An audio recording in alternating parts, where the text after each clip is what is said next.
আসসালামু আলাইকুম প্রিয় শিক্ষার্থীবৃন্দ, তোমাদের একাদশ শ্রেণীর তথ্য ও যোগাযোগ প্রযুক্তি বিষয়ক ক্লাসে স্বাগতম।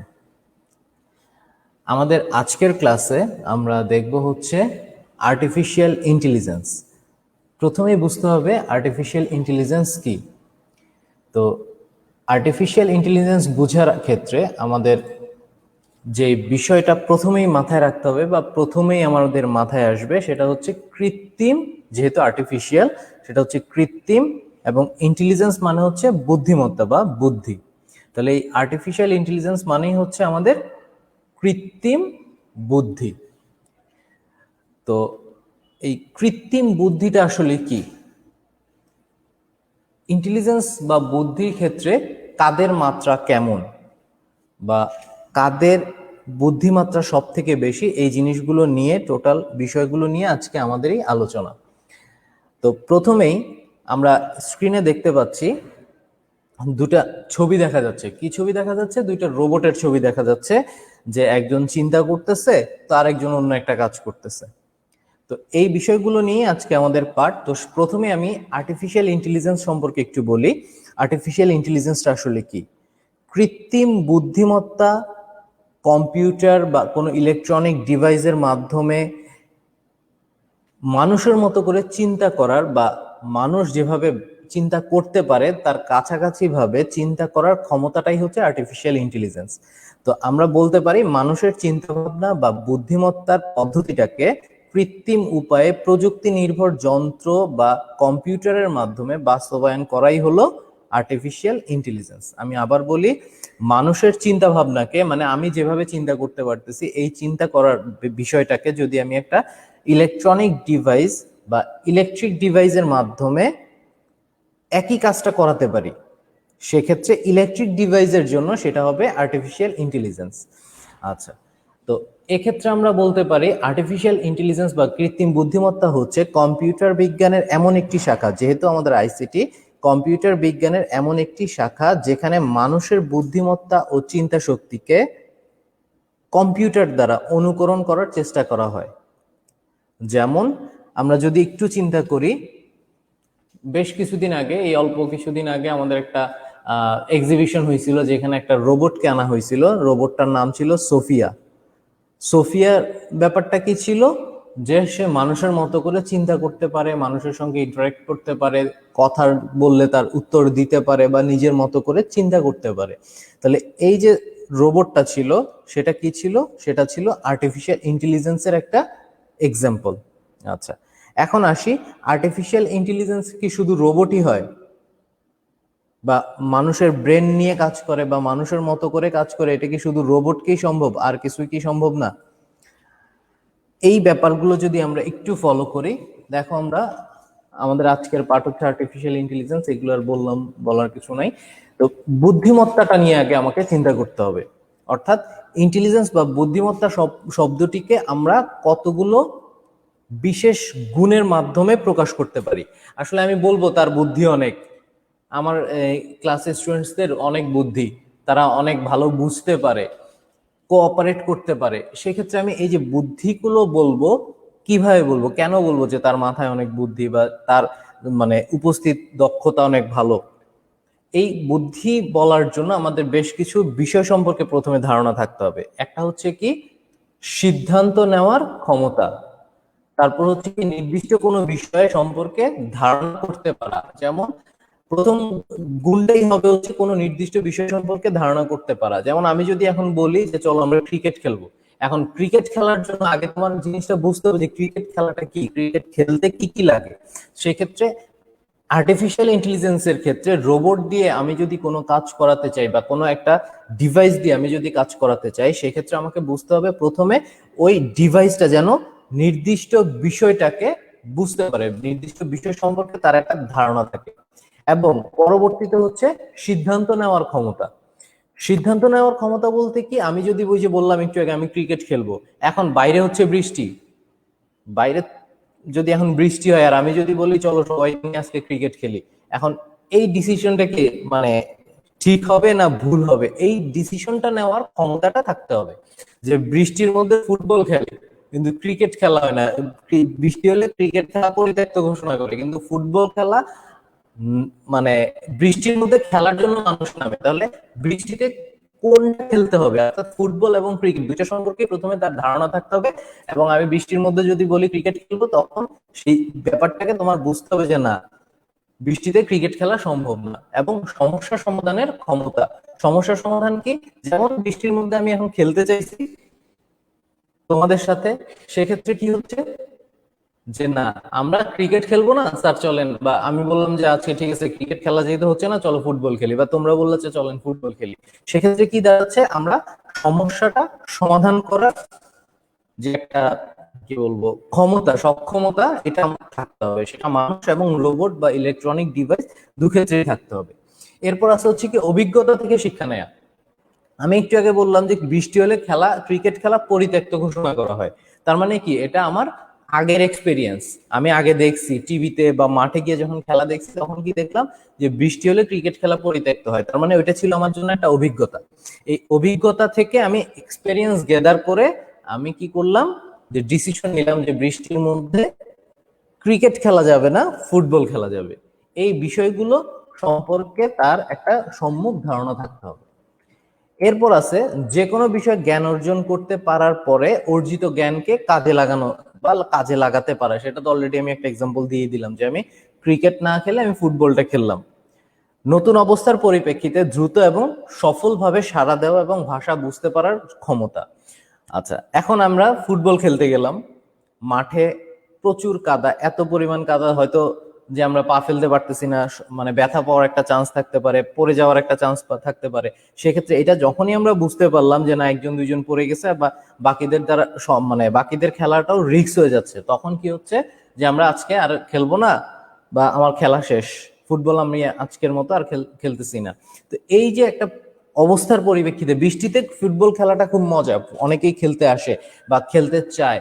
তো সেক্ষেত্রে যেটা দাঁড়াচ্ছে যে আমরা ওই অবস্থায় নেমে, মাঠে নেমে দেখলাম যে মাঠে খেলার মতো পরিস্থিতি নাই বা মাঠের অবস্থা খুবই খারাপ। সেক্ষেত্রে আমরা সঙ্গে সঙ্গেই চিন্তা করলাম যে না, আমরা আর খেলবো না। এখন রোবটকে যদি আমরা ওই মানে একটা ডিসিশন দিয়ে ছেড়ে দেই যে এখন তোমার কাজ হচ্ছে তুমি প্লেয়ার রোবট, তোমাকে খেলতে হবে, তোমাকে মাঠে নামাই দিলাম, কিন্তু সে মাঠে গিয়ে যদি সেই অবস্থার উপর ডিপেন্ড করে ডিসিশন নিতে না পারে, তাহলে আমরা তাকে কখনোই একটা সফল রোবট বা সফল আর্টিফিশিয়াল ইন্টেলিজেন্সের একটা এক্সাম্পল বলতে পারি না। আচ্ছা, এরপর হচ্ছে কি, এই বুদ্ধিমত্তাটাকে কাজে লাগানোর জন্য, বুদ্ধিমত্তা বা ইন্টেলিজেন্সের আগে আর্টিফিশিয়াল শব্দটি তখনই বসানো যায়, এতক্ষণ পর্যন্ত যা বলছি সেটা দুই ক্ষেত্রেই কিন্তু প্রযোজ্য, মানুষের ক্ষেত্রে এবং রোবটের ক্ষেত্রে, দুই ক্ষেত্রেই প্রযোজ্য। কিন্তু এখন আমরা যদি বলি যে ইন্টেলিজেন্সটা আগে একটা আর্টিফিশিয়াল বসাবো, অর্থাৎ রোবটের ক্ষেত্রে বসাবো, শুধু রোবট, সেই ক্ষেত্রে আমরা বিশেষ কিছু গুণাগুণকে সিস্টেমের মাঝে সিমুলেট করতে হবে। অর্থাৎ বিশেষ কিছু গুণাগুণ কেমন, সে যেন আমাকে দেখলে চিনতে পারে, মাঠের পরিস্থিতি বুঝতে পারে, তাকে কোন কাজে পাঠানো হয়েছে, এই বিষয়গুলো যেন সে বুঝতে পারে। আচ্ছা, এরপরে আমরা কি বলতে পারি, এই কৃত্রিম বুদ্ধিমত্তাটা কি, অর্থাৎ আমি এতক্ষণ পর্যন্ত যে বুদ্ধিগুলো বলছি বা যে বুদ্ধির বিষয়গুলো বলছি, যেগুলোকে আমরা বুদ্ধি বলবো, সেই বিষয়গুলোর সঙ্গে আর্টিফিশিয়ালটা বসানোর পরে আমরা তখনই একটা মানে বাস্তব বা আর্টিফিশিয়াল ইন্টেলিজেন্স আনতে পারবো। কিভাবে? মানুষের চিন্তা ভাবনা এবং বুদ্ধিমত্তার পদ্ধতিটাকে কৃত্রিম উপায়ে প্রযুক্তি নির্ভর যন্ত্র বা কম্পিউটারের মাধ্যমে বাস্তবায়ন করাটাই হলো আর্টিফিশিয়াল ইন্টেলিজেন্স বা কৃত্রিম বুদ্ধিমত্তা। অর্থাৎ কি, মানুষের চিন্তা ভাবনা, আমি যেভাবে চিন্তা করতে পারতেছি, এই চিন্তা ভাবনাটা যদি কৃত্রিম উপায়ে প্রযুক্তি নির্ভর যন্ত্র বা কম্পিউটারের মাধ্যমে বাস্তবায়ন করতে পারি, সেক্ষেত্রে এটাকেই বলা হবে কৃত্রিম বুদ্ধিমত্তা। তো পাঠের এই পর্যায়ে তোমাদের কাছে আমার কোশ্চেন হচ্ছে, আমার কথা কি স্পষ্ট বোঝা যাচ্ছে কিনা এবং ভিডিও স্পষ্ট দেখা যাচ্ছে কিনা একটু কমেন্টে জানাবে, এবং তোমরা যারা অংশগ্রহণ করছো তোমাদের রোল নাম্বারটা একটু কমেন্টে লিখে দিবে। আচ্ছা, কথা বুঝতে কোনো সমস্যা হলে অবশ্যই জানাবে। এরপর আমরা যদি আসি আর্টিফিশিয়াল ইন্টেলিজেন্সের লক্ষ্য কি, আর্টিফিশিয়াল ইন্টেলিজেন্সের লক্ষ্য হচ্ছে কম্পিউটার বা মেশিনকে মানুষের মতো জ্ঞান দান করা। মানুষ যে কাজটা করতে পারে বা মানুষ যে কাজটা করতে চাচ্ছে না, অন্য কিছু দিয়ে করাচ্ছে, রিস্কি কাজ ইত্যাদি, এগুলো যেন মেশিনের মাধ্যমে করানো সম্ভব হয়। মানুষের চিন্তা করার ক্ষমতা দান করা, অর্থাৎ মানুষ যেভাবে চিন্তা করতে পারে। আমি এখন যদি বলি যে আমি এখান থেকে সোজা হাঁটতে থাকবো, আমি এখন যে পজিশনে বসে আছি বা ক্লাস নিচ্ছি, আমি যদি এখান থেকে সোজা হাঁটতে থাকি, একটা কিছুক্ষণ পর, একটা নির্দিষ্ট সময় পর আমার সামনে সিঁড়ি, সো আমি সোজা হাঁটতে থাকলে পড়ে যাব। সো সেক্ষেত্রে আমাকে কি করতে হবে, সিঁড়ির কাছে যাওয়া মাত্রই আমার ওই সিঁড়ির মানে আমাকে সিঁড়ি ধরে নামতে হবে বা সিঁড়িতে নামতে হবে, সিঁড়ি যেভাবে চাচ্ছে ঠিক সেভাবে নামতে হবে। কিন্তু এখন আমি যদি একটা রোবটকে ছেড়ে দেই সোজা করে, যে তুমি কমান্ড দিয়ে দিছি তুমি সোজা যাবা, তো সেক্ষেত্রে কি হচ্ছে, সে কিন্তু সোজা যেতে যেতে ওই সিঁড়ির পজিশনে এসে পড়ে যাবে।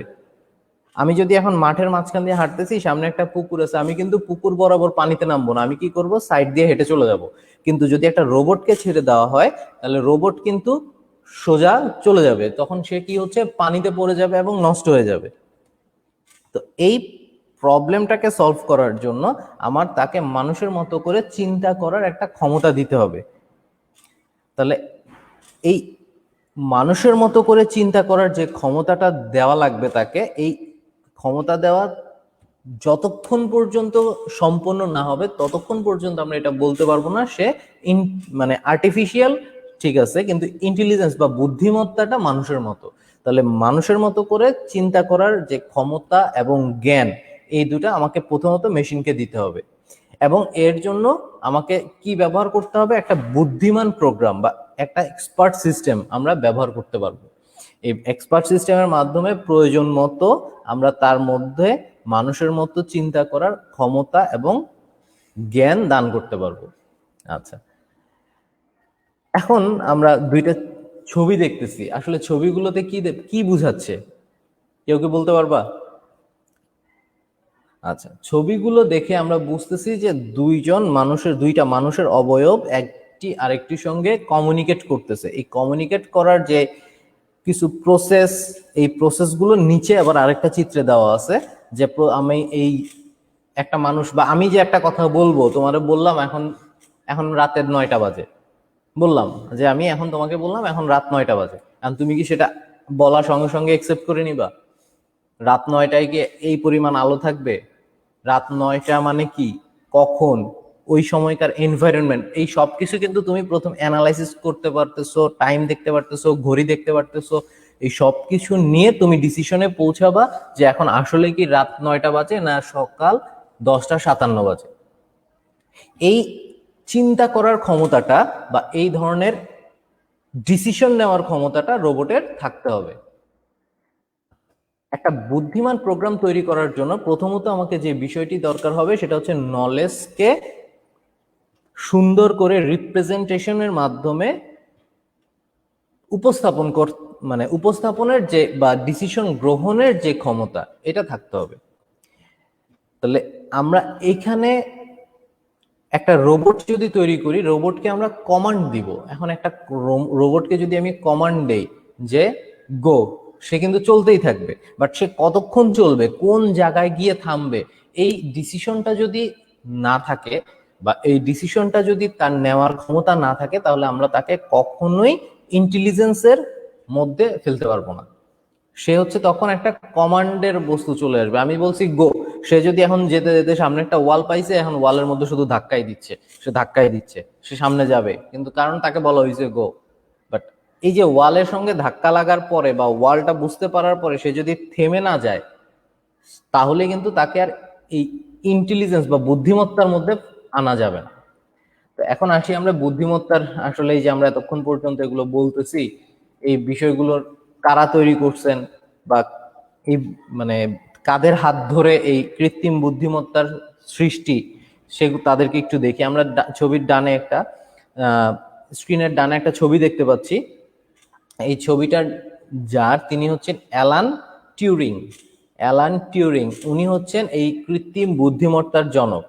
1950 সালে প্রথম তিনি হচ্ছে মেশিনের বুদ্ধিমান কিনা বা মেশিনের মাধ্যমে বুদ্ধিকে প্রকাশ করা যায় কিনা তা একটি টেস্টের মাধ্যমে প্রকাশ করেন, যে টেস্টটা এখনো টিউরিং টেস্ট নামে পরিচিত।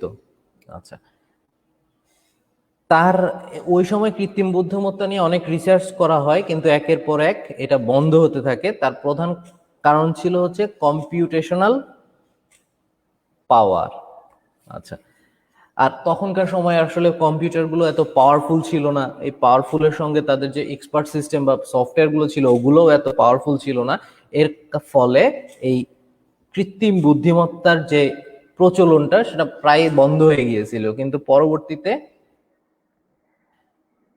1965 সালে যুক্তরাষ্ট্রের MIT এর একজন সফল ব্যক্তি যিনি জন, তিনি হচ্ছে এই শব্দটির সঙ্গে আমাদের আবার প্রথম পরিচয় করিয়ে দেন, আর্টিফিশিয়াল ইন্টেলিজেন্সের সঙ্গে সর্বপ্রথম পরিচয় করিয়ে দেন, এবং তিনি হচ্ছেন এর মানে পথ প্রদর্শক বলা যায়।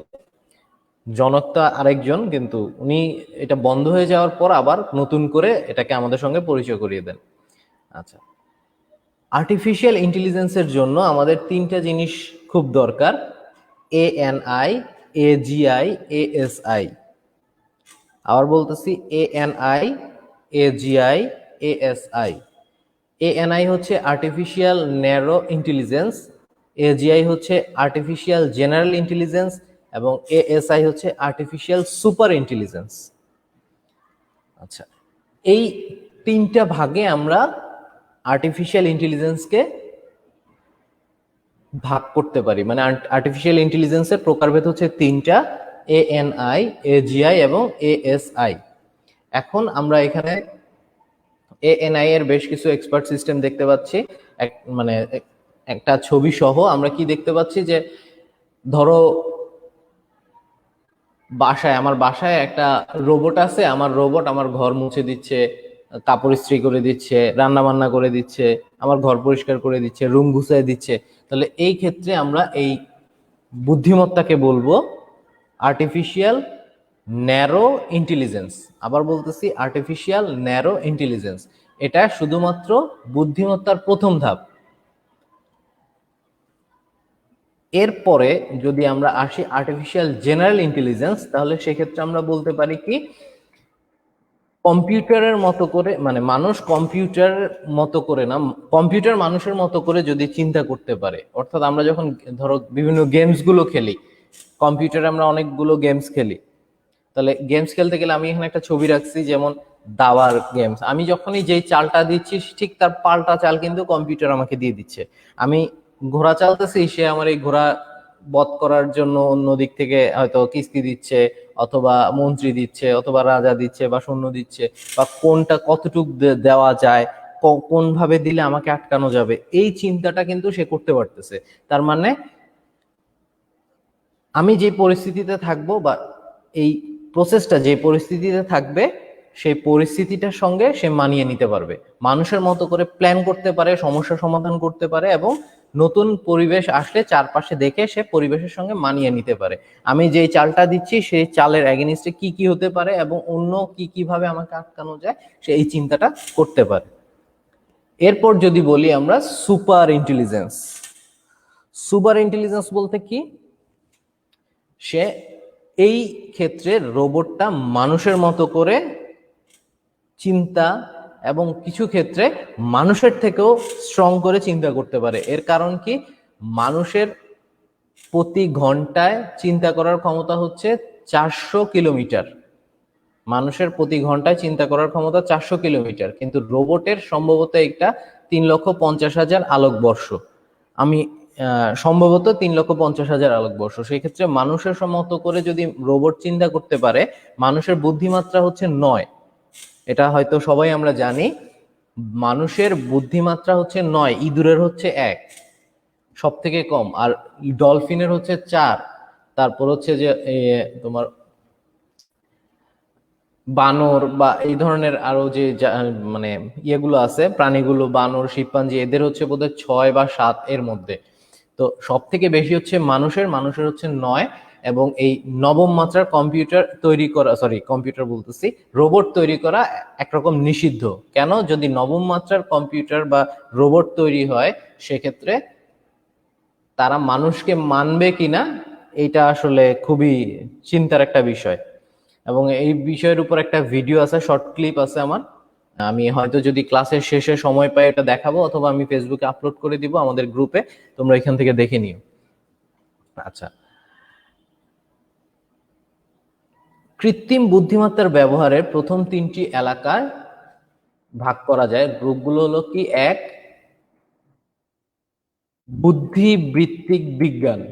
কৃত্রিম বুদ্ধিমত্তা ব্যবহার করা হয় কোথায় কোথায়? এটার প্রধান 3টি এলাকা হচ্ছে বুদ্ধিবৃত্তিক বিজ্ঞান, রোবোটিক্স এবং ন্যাচারাল ইন্টারফেস। তিনটা: বুদ্ধিবৃত্তিক বিজ্ঞান, রোবোটিক্স এবং ন্যাচারাল ইন্টারফেস। এখন আসি বুদ্ধিবৃত্তিক বিজ্ঞান। বুদ্ধিবৃত্তিক বিজ্ঞানের ক্ষেত্রে আমরা যেগুলো বলতে পারি, যেমন এক্সপার্ট সিস্টেম, লার্নিং সিস্টেম, এরপর হচ্ছে ফাজি লজিক, এছাড়া আছে হচ্ছে নিউরাল নেটওয়ার্ক, জেনেটিক অ্যালগোরিদম এবং ইন্টেলিজেন্স এজেন্ট। তো এগুলো সম্পর্কে মানে এক একটা বিষয় নিয়ে এক একটা ক্লাস করা যাবে, তাও হয়তো সময় শর্ট পড়বে। তো আমি খুব সংক্ষেপে বলে দেই। এক্সপার্ট সিস্টেম হচ্ছে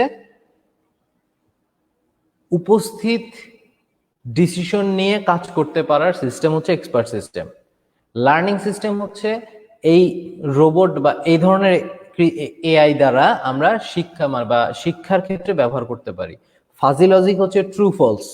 ট্রু ফলস বলতে আমাদের পুরো যদি ওয়ার্ল্ডটাকে চিন্তা করি, পুরো ওয়ার্ল্ডটাই ফাজি লজিকের আন্ডারে। যেমন আমরা সবাই এই ধরনের লজিক ব্যবহার করি বাসায়। যেমন ধরো, আমি এখন বাসায় যাচ্ছি, আমার বাসার ফ্যান অন অথবা অফ, ট্রু না ফলস, 1 0 এবং 1, অর্থাৎ সবকিছু বাইনারি।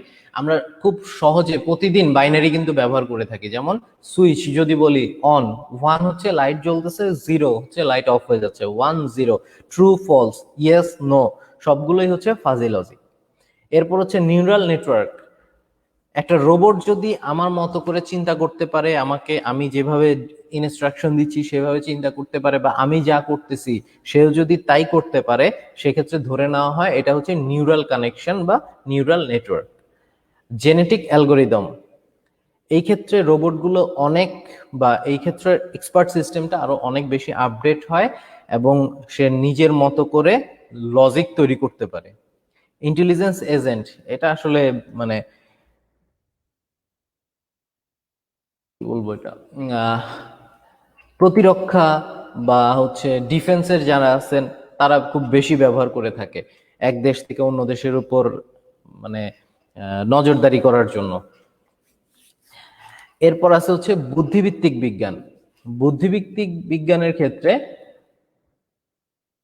এক্সপার্ট সিস্টেম হলো এক ধরনের সিদ্ধান্ত সমর্থন পদ্ধতি।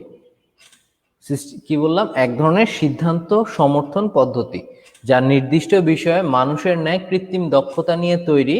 ব্যবহারকারী এই সিস্টেম থেকে প্রশ্ন উত্তর করে জানতে পারে। এখন আমরা যদি জাস্ট চিন্তা করি যে আমার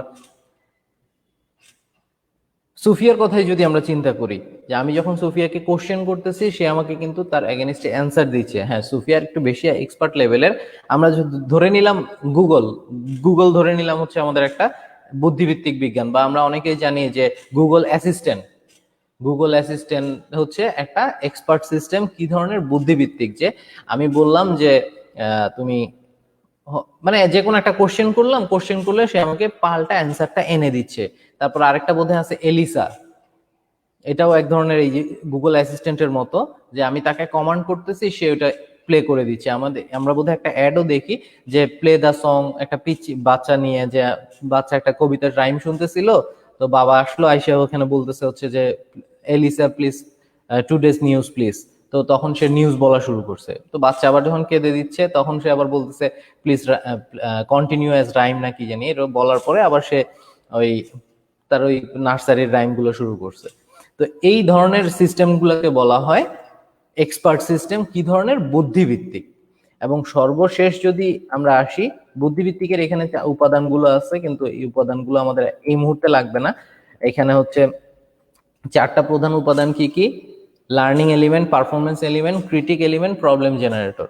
অর্থাৎ আমরা যে কথাটা বলতেছি বা যে কমান্ডটা তাকে করতেছি সে সেটাকে লার্ন করবে, বুঝবে, জানবে এগুলোর মানে কি সেটা জানতে পারবে এবং তার এগেনস্টে তার পারফরমেন্স দেখাবে এবং পুরো প্রবলেম থাকলে সেটাকে সলভ করবে এবং উপস্থিত মানে চাহিদা অনুযায়ী সে তাকে প্রেজেন্ট করতে পারবে।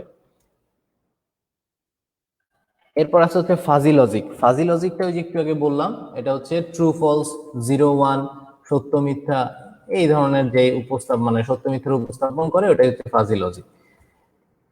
নিউরাল নেটওয়ার্ক হচ্ছে যা সাধারণত মানব মস্তিষ্কের উপর কাজ করে এবং তা নকল করার উদ্যোগ নেয়।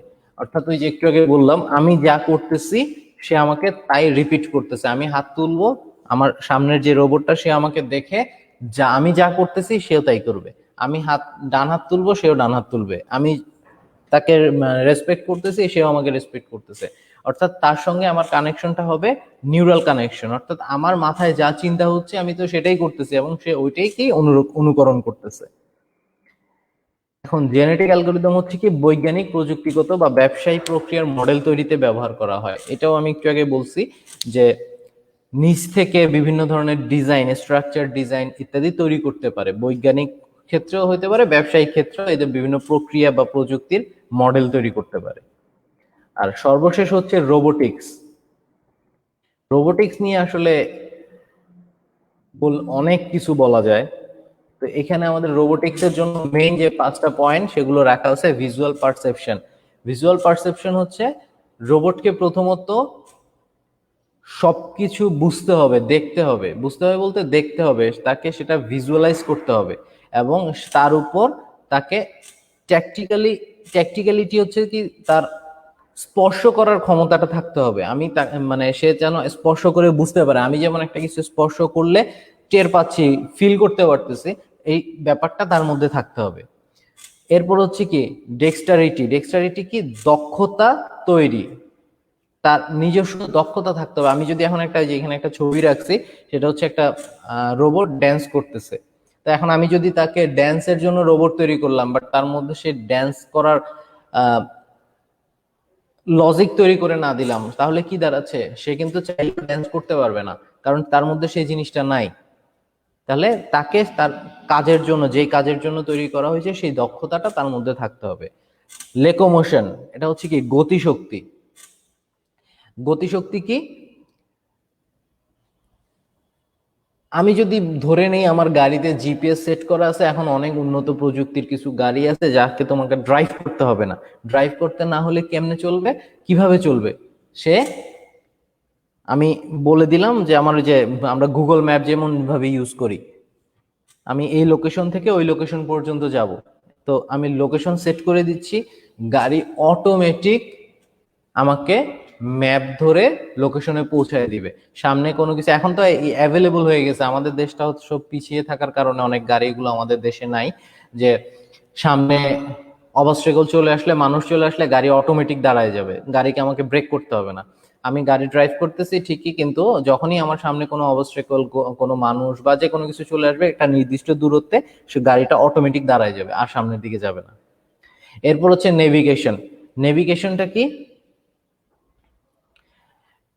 একটা স্থান থেকে অন্য স্থানে যাওয়ার জন্য, এক স্থান থেকে অন্য স্থানে যাওয়ার জন্য বা ওই স্থানের পারিপার্শ্বিক অবস্থা, পারিপার্শ্বিক মানে এনভায়রনমেন্ট সবকিছুকে নখদর্পণে নিয়ে আসাটা, তার জন্য হচ্ছে নেভিগেশন। এই জায়গাটার কোথায় কি আছে, কোথায় মানে আমার যাওয়া লাগবে, কিভাবে যাব, রাস্তা কোথায় বা কোন রাস্তা দিয়ে গেলে ভালো হবে, এই সব কিছুই তার মধ্যে মানে মানে রেকর্ড করা থাকতে হবে এবং নিজে থেকে তাকে সেই ডিসিশনটা নিতে হবে বা নিজ থেকে তাকে সেই মানে সিদ্ধান্তটা গ্রহণ করে রাস্তা পরিবর্তন করা, রাস্তাতে একই রাস্তায় চলা, সবকিছু তাকে নিজ থেকে করতে হবে।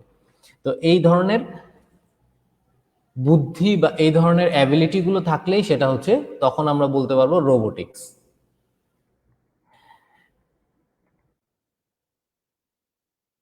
এখন এই কৃত্রিম বুদ্ধিমত্তা তৈরির জন্য, আমাকে কতগুলো ইন্টারফেস বা কি বলে এই কতগুলো ল্যাঙ্গুয়েজের কম্বিনেশন থাকতে হবে। সেগুলো হচ্ছে কি natural language, speech recognition, multi sensoring interface, virtual reality. এই সবগুলো আমরা গত ক্লাস করছিলাম হচ্ছে ভার্চুয়াল রিয়েলিটি, অর্থাৎ এটা দেখো কৃত্রিম বুদ্ধিমত্তার একটা পার্ট। এই সবগুলোকে কম্বিনেশন করে তখনই আমরা একটা ন্যাচারাল ইন্টারফেস তৈরি করতে পারবো এবং তাকে রোবট হিসেবে পরিণত করতে পারবো। এখন আমাদের যে কোশ্চেনটা, এটা খুব ইম্পর্টেন্ট একটা কোশ্চেন, সেটা হচ্ছে কি মানুষের বুদ্ধিমত্তা এবং কৃত্রিম বুদ্ধিমত্তার মধ্যে পার্থক্য। মানুষের মানে বুদ্ধিমত্তা এবং কৃত্রিম বুদ্ধিমত্তার পার্থক্য যদি বলি, এটা স্বাভাবিকভাবেই বলা যায় মানুষ সরাসরি তার ইন্দ্রিয়গুলোকে ব্যবহার ও পারদর্শিতা প্রদর্শন করতে পারে, কিন্তু রোবটের ক্ষেত্রে সেই সুযোগটি নেই। আমরা তাকে যা ইনস্ট্রাকশন দিয়ে দিব শুধুমাত্র সেই ইনস্ট্রাকশন অনুযায়ী সে কাজ করতে পারবে। মানুষ সৃষ্টিশীল কিন্তু রোবট সৃষ্টিশীল নয়। যেমন এখানে একটা গেম চালিয়ে দেওয়া আছে, যেমন মেসি ফুটবল নিয়ে দৌড়াচ্ছে, পিছন থেকে দেখো দুইজন ইনস্ট্যান্ট মেসির এগেনিস্টে মানে অ্যাকশন নিতে পারতেছে, কিন্তু পাশে যে রোবট দিয়ে ফুটবল খেলানো হচ্ছে সেম একইভাবে, কিন্তু এই ক্ষেত্রে তাদের ডিসিশন নেওয়ার ক্ষমতাটা ইনস্ট্যান্ট মানুষের মতো নাই। এরপর আছে কি মানুষ প্রকৃতিগতভাবে বুদ্ধিপ্রাপ্ত। মানুষের বুদ্ধির জন্য মানে আলাদা করে কোনো প্রোগ্রাম সৃষ্টি করতে হয় না, প্রোগ্রাম ইনস্টল করতে হয় না, কিন্তু রোবটের জন্য আমাদের সেই কাজটা করে দিতে হয়। রোবটের জন্য আমাকে কৃত্রিমভাবে তার বুদ্ধি, তাকে সে কিভাবে কাজ করবে এগুলো ইনস্টল করে দিতে হয়। এরপর যদি বলি আমাদের বুদ্ধিমত্তা ক্রমে বিকশিত হতে পারে, মানব বুদ্ধিমত্তা লিখে রাখা সম্ভব নয়, কিন্তু এই রোবটের ক্ষেত্রে মানে স্বাভাবিকভাবে বিকাশেরও সুযোগ নাই, এবং আমরা প্রোগ্রাম কোডের আকারে তাকে লিখে দিতে পারি। প্রোগ্রাম কোডের আকারে যদি আমরা লিখে দিতে না দেই সেক্ষেত্রে সে কিন্তু কোনো ইনস্ট্রাকশন পাবে না। এবং আজকে আমাদের সময়ও শেষ, আমি কিছু কোশ্চেন দিয়ে দিচ্ছি, কোশ্চেনগুলো একটু নোট করে নাও। কোশ্চেনগুলো নোট করে নিলে আমাদের বাসায় পড়তেও সুবিধা হবে। প্রথম প্রশ্ন হচ্ছে আর্টিফিশিয়াল ইন্টেলিজেন্স কি? মানব এবং কৃত্রিম বুদ্ধিমত্তার মধ্যে পার্থক্য লিখো।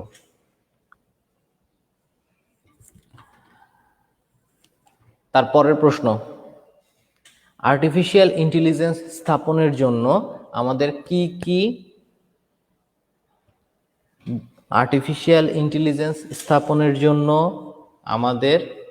কি কি